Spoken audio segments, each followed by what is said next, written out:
Subscribe now and press the bell icon. Never miss an update.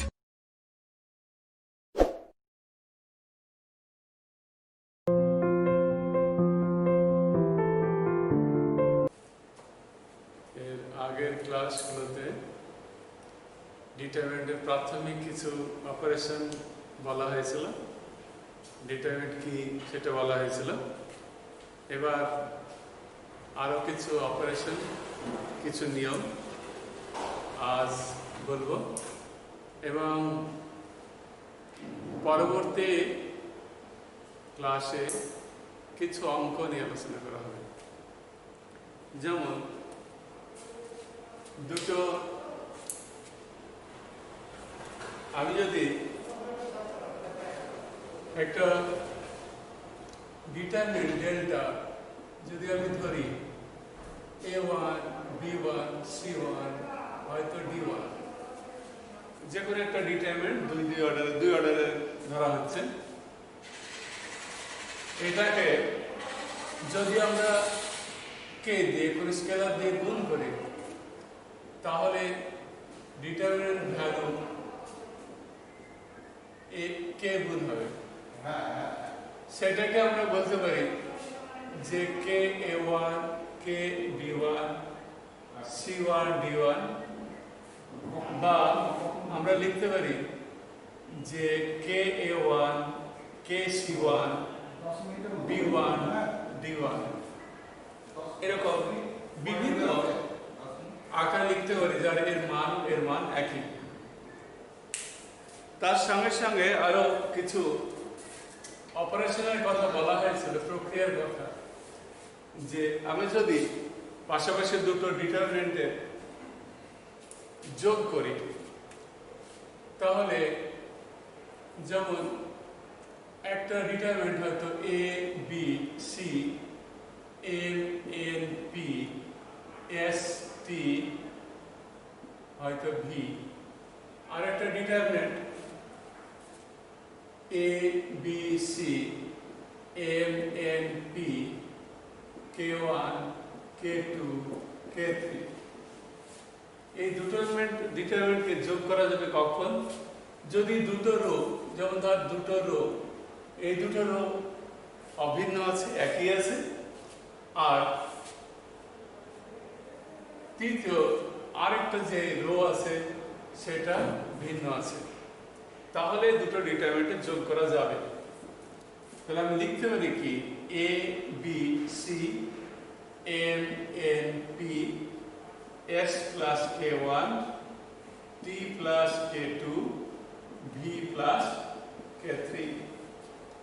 এটা করা যাবে, কিন্তু সবগুলো যদি ভিন্ন হয়, যেমন আমি যদি বলি যে এটা আলাদা আছে তাহলে কিন্তু এটা হবে না।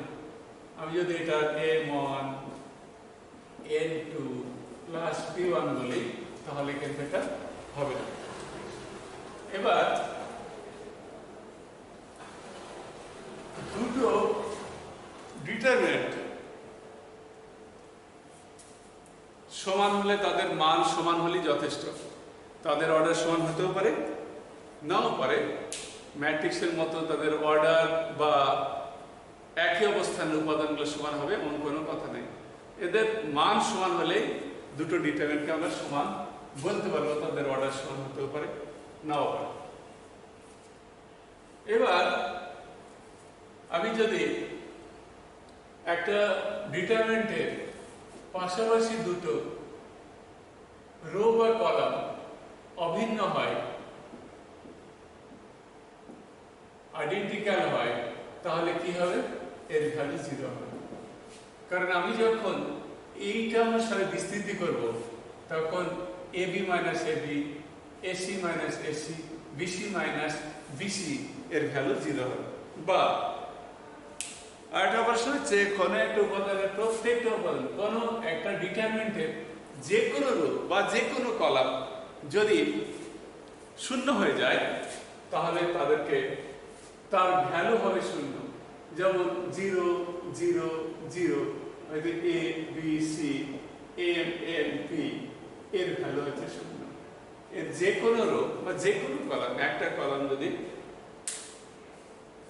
শূন্য হয় বা একটা রো যদি শূন্য হয় বা সবগুলো যদি শূন্য হয়, তাহলে তার ভ্যালু হবে শূন্য। এগুলো প্রক্রিয়া। এই প্রক্রিয়ার কিছু কিছু আগে বলা হয়েছিল, শুধু একটু রিভাইজ করা হচ্ছে এবার। তো যদি দেখা যায় যে কোনো ডিটারমিনেন্টের ক্ষেত্রে যদি ট্রান্সপোজ করি আর পরিবর্তন করি, রোকে কলাম, কলামকে রো করলে তার কোনো মানের পরিবর্তন হবে না। যেমন আমি যদি এ বি সি ডি, এটার ভ্যালু কত, এডি মাইনাস বিসি, একে যদি আমি ট্রান্সপোজ করি তাহলে এই রোটা কলামে যাবে, এই রোটা কলামে, এর ভ্যালু কত, এডি মাইনাস বিসি। অর্থাৎ যদি কখনো কোনো ট্রান্সপোজ করি তাহলে মান কোনো পরিবর্তন হবে না। ডিটারমিনেন্টের ক্ষেত্রে এটা মাথায় রাখতে হবে যে আমি যতগুলি অপারেশন করব তার সংখ্যা যেন ওই ডিটারমিনেন্টের অর্ডারের থেকে এক কম হয়। অর্থাৎ যদি দেখা যায় কোন ডিটারমিনেন্টের অর্ডার হয়তো n, তাহলে আমি অপারেশন করতে পারবো ম্যাক্সিমাম নাম্বার অপারেশন করতে পারবো n-1 টাইম। একই সঙ্গে কি বলা হলো, যদি কোনো ডিটারমিনেন্টের ক্ষেত্রে অর্ডার n হয়, তাহলে ক্রম n হয়, তাহলে তার আমি ম্যাক্সিমাম অপারেশন একই সঙ্গে করতে পারবো n-1 টা। যেমন A B C M N P S T হয়তো ভি, এটা একটা ডিটারমিনেন্ট আছে, এর অর্ডার কত আছে 3। তাহলে একই সঙ্গে এর যে অপারেশন আমি ইউজ করতে পারবো তার হচ্ছে কত না, তো দুবারের বেশি দুটোর সঙ্গে পারবো না। যেমন আমি যদি এটা থেকে বিয়োগ করি, এটা থেকে বিয়োগ করবো, অর্থাৎ একটা রো একটা কলাম, যে কোনো একটা রো বা কলাম কি করব, ফিক্সড করব, তাহলেই হবে।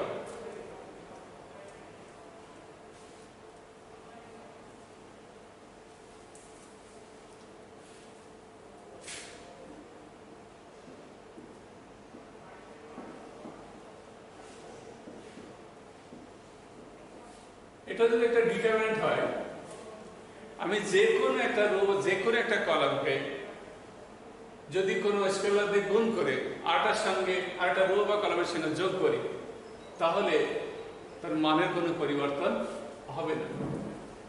এগুলো যেহেতু কলাম, কলামকে আমরা সি দিয়ে প্রকাশ করি, C1 C2 C3, এলে কলাম 1 কলাম 2 কলাম 3, আর R1 হচ্ছে রো 1 রো 2 রো 3, এগুলো হচ্ছে রো কে প্রকাশ করে। আমি যদি এখন হয়তো যে এই C1 C3, এটা C2, এটা C1, এটা হচ্ছে R1, এটা হচ্ছে R2, এটা হচ্ছে R3, তো যে কোনো রো অর্থাৎ C3 কে কলাম বা যে কোনো রোকে আমি যদি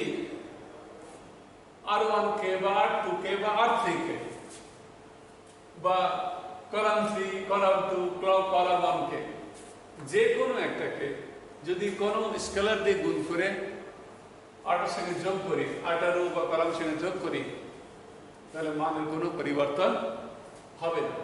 রোয়ের সঙ্গে হলে রোয়ের সঙ্গে করতে হবে, কলামের সঙ্গে হলে কলামের সঙ্গে, রোকে ঘুরিয়ে নিয়ে কলামের সঙ্গে করা যাবে না। আমি যেমন এখানে আমি যদি লিখি যে a প্লাস এক্স সি বা K C m plus X P S plus X V, এটা হচ্ছে B N T C P V, এর মানের মান একই থাকবে, এর মান কোনো পরিবর্তন হবে না। এটা গুণ করে আমরা দেখতে পারি বা ভেঙে দেখতে পারি এটা নিয়ম অনুসারে। যেমন এটা যদি যোগ থাকে, আমরা দুটো আলাদা আলাদা যোগ করতে পারি, তো এটাকে ভাঙতে পারি কি না তো A B C N N P S T V plus X C B C X P N P X V T V. এখন আমি যদি এইটা একই আছে কমন নিই তাহলে কি হবে A M S B N P C P V plus X C B C P N P V T V V T V. তাহলে কলাম 1 আর কলাম 3 হচ্ছে আইডেন্টিক্যাল, তাহলে এটা 0, তাহলে কি চলে আসবে A B C M N P S T V এটা আসবে। অর্থাৎ কোন কলামকে বা কোন রোকে যদি কনিষ্ঠ স্কেলার দিয়ে গুণ করে একটা স্কয়ার যোগ করি তাহলে কি হবে, মানে কোনো পরিবর্তন হবে না।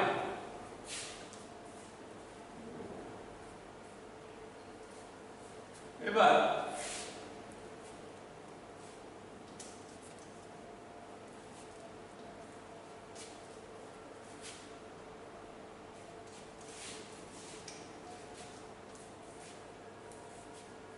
সিমেট্রিক স্কিউ সিমেট্রিক একটা ত্রিভুজের ক্ষেত্রফল আমরা কিভাবে নির্ণয় করব? তো সিমেট্রিক স্কিউ সিমেট্রিক যেমন কোন একটা ডিটারমিনেন্ট ডেল্টা, এটাকে যদি আমরা লিখি এ বি সি বি হয়তো আর টি সি টি হয়তো এম, এটার ক্ষেত্রে আমরা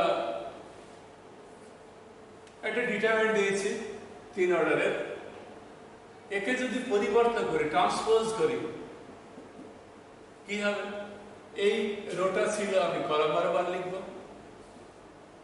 বি আর টি সি টি এম, তাহলে এটাও যা আছে এটাও তাই আছে, অর্থাৎ ডেল্টা সমান হচ্ছে ডেল্টা টি, অর্থাৎ ডিটারমিনেন্ট আর ডিটারমিনেন্ট ট্রান্সপোজ করে যেটা হলো তার মান যেহেতু সমান তার জন্য এটাকে বলা হয় সিমেট্রিক। সিমেট্রিক ডিটারমিনেন্ট অর্থাৎ আমাদের মুখ্য কর্ণ বরাবর তার উপরে এবং নিচে একই উপাদান আছে, এরা হচ্ছে সিমেট্রিক। বা এটাকে আমরা বলতে পারি যে এ আই জে সমান এ জে আই যদি হয় তাহলে বলবো তারা সিমেট্রিক ডিটারমিনেন্ট বলা হয়। এবার হচ্ছে যে skew symmetric,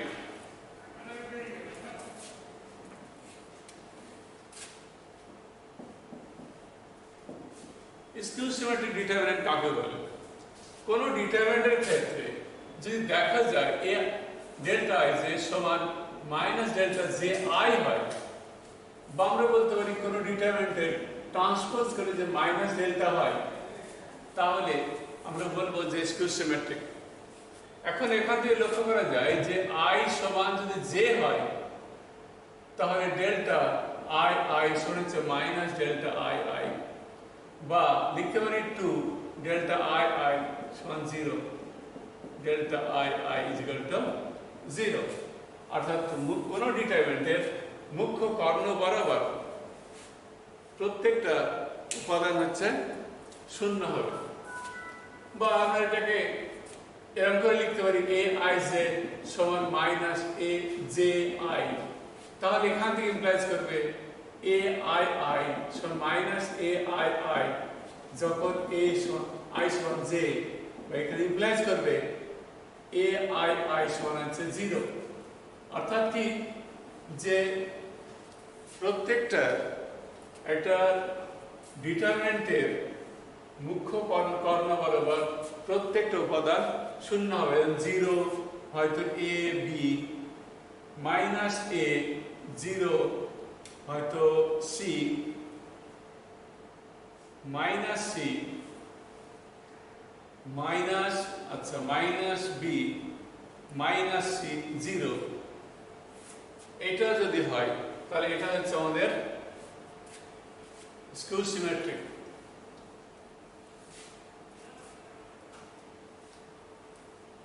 skew symmetry of third odd order, যদি কোনো ডিটারমিনেন্টের স্কিউ সিমেট্রিক হয়, হয়তো 0 a b, minus a 0 c, minus b, minus c 0, এটা স্কিউ সিমেট্রিক। অর্ডার হচ্ছে 3, অড অর্ডার, অর্থাৎ যদি অড অর্ডার হয় তার ভ্যালু সবসময় শূন্য হয়। যদি আমি ট্রান্সপোজ করি তাহলে কি হবে? মাইনাস এ মাইনাস বি, তারপর হচ্ছে এ 0 মাইনাস সি, বি সি 0।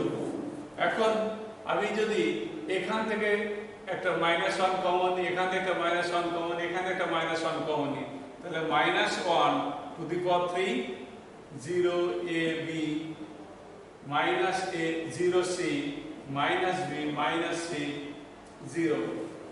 তাহলে এটা মাইনাস ডেল্টা আসছে। আমরা জানি যে এটা ডেল্টা, তাহলে 2 ডেল্টা 0, তার মানে হচ্ছে ডেল্টা সমান 0। অর্থাৎ কোন ডিটারমিনেন্টের যদি skew symmetric of odd order হয়, অর্থাৎ বিজোড় ক্রম হয়, তাহলে তার ভ্যালু অবশ্যই শূন্য হবে। এবার হচ্ছে যে একটা ত্রিভুজের 3টে যদি বিন্দু দেওয়া থাকে, একটা ত্রিভুজ আছে যার 3টে বিন্দু আছে, a যার হচ্ছে x1 y1, b x2 y2, c x3 y3। আর ত্রিভুজের 3টে শীর্ষবিন্দু, তার কোঅর্ডিনেট দেওয়া আছে x1 y1 x2 y2 x3 y3। তাহলে এদের আমরা ডিটারমিনেন্টের সাহায্যে ক্ষেত্রফল কিভাবে নির্ণয় করব? এখন যে আমরা জানি যে ত্রিভুজের ক্ষেত্রফল কি, হাফ অফ x1 হয়তো y2 minus y3 plus x2 y3 minus y1 plus x3 y1 minus y2। এটা তোমরা 11-এ শিখেছো স্থান জ্যামিতিতে। এখন এইটাকে আমরা লিখতে পারি যে হাফ অফ x1 হয়তো y1 y2 1 1 3 minus x2 y1 y3 1 1 plus x3 y1 y2 1 1। এবার এখান থেকে আমি লিখতে পারি কত, half of x1 y1 1 x2 y2 1 x3 y3 1। এখন যদি আমি কলাম 1 অনুসারে বিস্তৃতি করি তাহলে এটা পাবো। অর্থাৎ যে কোনো ত্রিভুজের যদি শীর্ষবিন্দু দেওয়া থাকে তাদের ক্ষেত্রফল নির্ণয় করতে পারবো কিভাবে? না তো এই সূত্রের সাহায্যে কোঅর্ডিনেটগুলো পরপর কোঅর্ডিনেটগুলো লিখে দেব, এটা 1 আর বিস্তৃতি করে দিলে তাদের আমাদের ক্ষেত্রফল, ত্রিভুজের ক্ষেত্রফল পাওয়া যাবে। এবার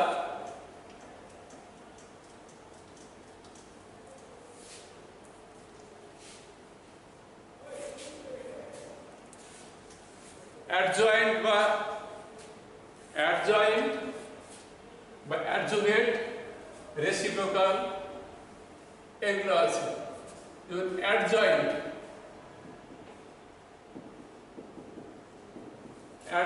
বা অ্যাডজুভেট,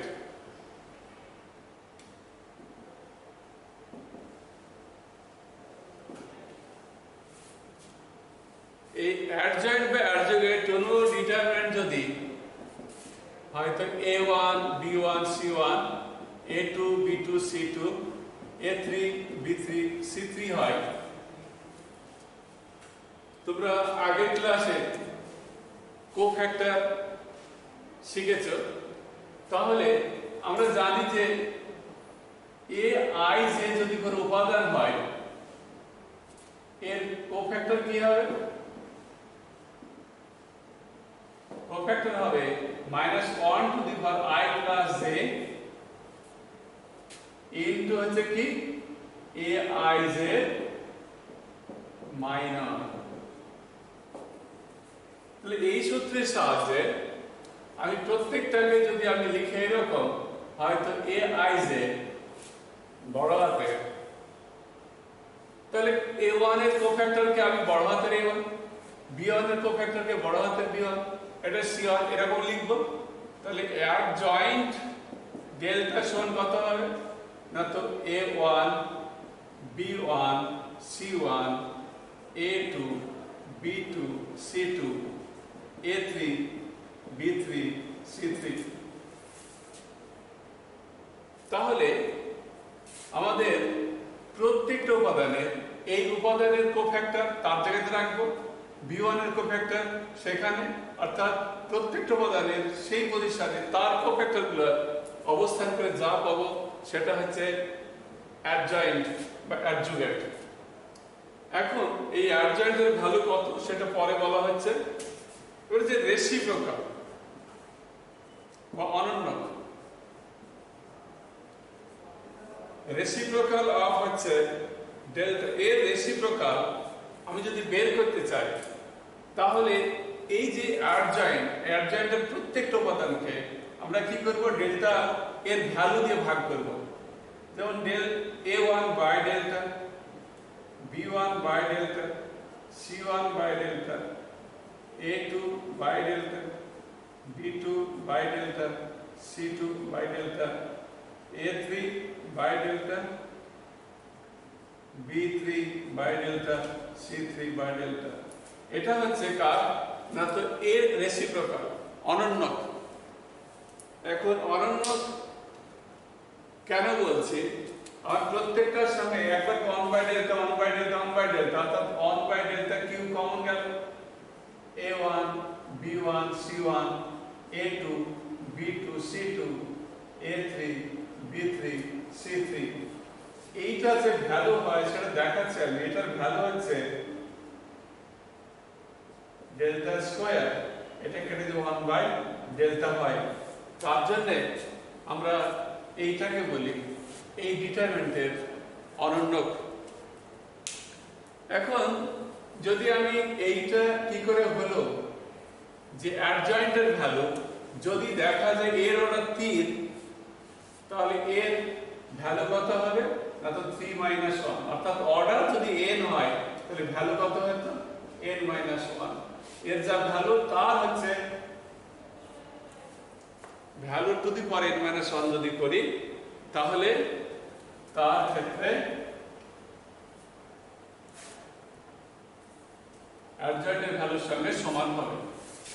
এখন আমি যদি এইটার সঙ্গে এই ডেল্টা গুণ করে দিই, যেমন ডেল্টা অ্যাডজয়েন্ট ডেল্টা যদি গুণ করা যায় তাহলে a1 b1 c1 a2 b2 c2 a3 b3 c3 a1 b1 c1 a2 b2 c2 a3 b3 c3। এটা যদি গুণ করা যায় তাহলে কি হবে না, তো গুণটা তোমাদের আগে শেখানো আছে যে এই রো বরাবর আর এই বরাবর গুণ হবে, এটা সেটার গুণ, এটা সেটার গুণ, এটা সেটার গুণ করে যোগ হবে। তাহলে a1 a1 b1 b1 c1 c1, আর এটা শুনেছে এবার এটা ফিক্স থেকে আবার এটা গুণ হবে, তারপর এটার সঙ্গে আবার এটা গুণ হবে, তাহলে a1 a2 b1 b2 c1 c2, তারপরে আবার a1 a3 b1 b3 plus c1 c3। এখন এইটার ভ্যালু হচ্ছে ডেল্টা, কারণ যে কোনো রো বা যে কোনো কলাম বরাবর তার প্রত্যেকটা উপাদান এবং তার কোফ্যাক্টর যদি গুণ করে যোগ করি তার ডিটারমিনেন্ট ভ্যালুর সঙ্গে সমান হয়।